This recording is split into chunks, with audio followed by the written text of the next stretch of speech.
राजा भोज और धूर्त नाई। भगवान शिव और माता पार्वती के महल से जाने के बाद राजा भोज गहन चिंतन में फंस जाते हैं कि वास्तव में 15वीं विद्या है बड़ी कमाल की, जिसने मेरे घमंड को चकनाचूर करके रख दिया।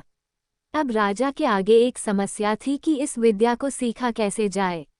अचानक राजा को ख्याल आया भगवान शिव और माता पार्वती का, जो उनके महल से काफी दूर जा चुके थे। राजा तुरंत अपनी गद्दी से खड़े हुए और भागते भागते महल के बाहर पहुंचे। फिर उस दिशा में अपने कदम बढ़ाते हैं जहां से भगवान शिव और माता पार्वती जा रहे थे। दूर से ही राजा को वे दोनों नजर आए।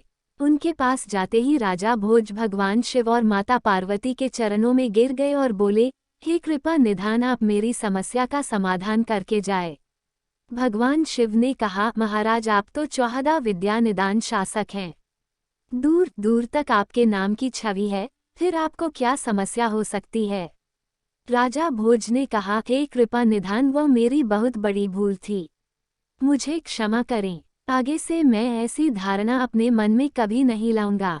भगवान शिव ने कहा, तो अब बताइए आप मुझसे क्या चाहते हो। राजा भोज ने कहा, मैं 15वीं विद्या सीखना चाहता हूँ, तो कृपया आप मेरा मार्गदर्शन करें। भगवान शिव ने कहा, देखो राजन, यह विद्या सीखना इतना भी आसान नहीं है। ये बेहद कठिन परिस्थितियों से भरी है, जिसे सीखने की कोई समय सीमा नहीं है। ना जाने इसे सीखने में कितना समय लगे, तब तक राज्य का कामकाज कैसे चलेगा। अच्छा यही होगा कि आप 15वीं विद्या सीखने का विचार अपने मन से निकाल दे। राजा भोज ने कहा, नहीं नहीं स्वामी, चाहे कितना भी कठिन से कठिन कार्य हो, मैं करूँगा। चाहे कितना भी वक्त लग जाए, मैं वक्त निकालूंगा। कृपया आप मुझे रास्ता दिखाए। भगवान शिवजी ने कहा, तो ठीक है। यहाँ से बहुत दूर हिमालय पर्वत के पास एक बहुत ही घना और भयंकर जंगल है। उस जंगल के बीच में एक सिद्ध पुरुष बाबा अमरा गुरु की कुटिया है। उस कुटिया को आपको ढूंढना होगा। इस बात का ध्यान रखना, जंगल में घोड़ा नहीं जा सकता। आपको घोड़ा जंगल के बाहर ही छोड़ना होगा और आगे का रास्ता पैदल तय करना होगा।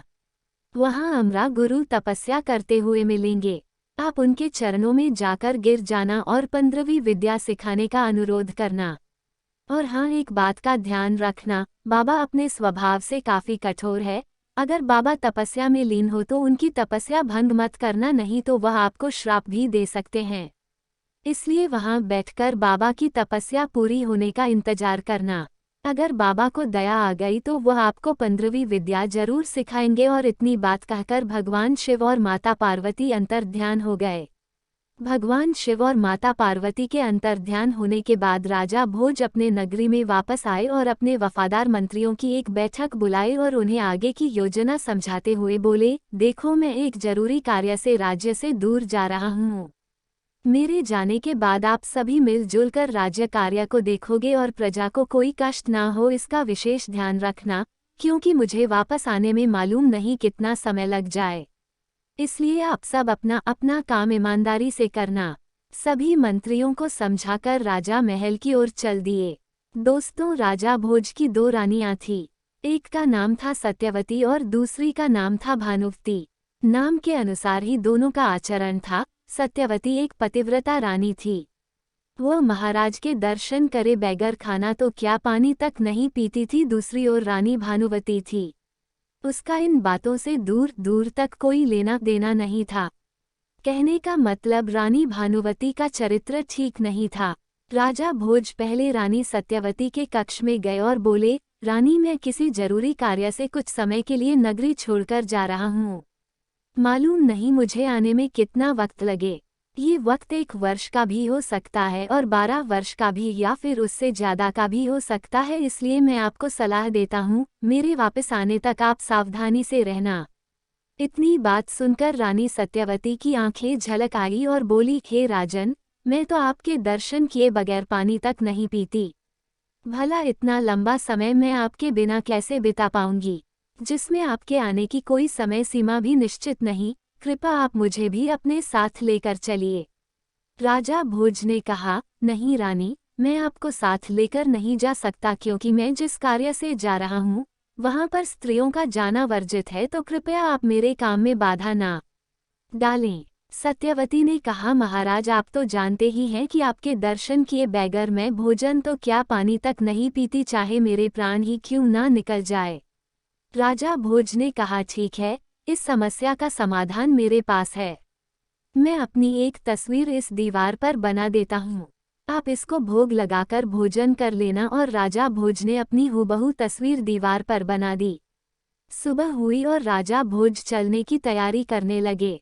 जाने से पहले राजा ने सत्यवती को अपने पास बुलाया और समझाते हुए कहा, देखो रानी, मैं जिस कार्य के लिए आपसे दूर जा रहा हूँ वह काफी उलझन भरा रास्ता है।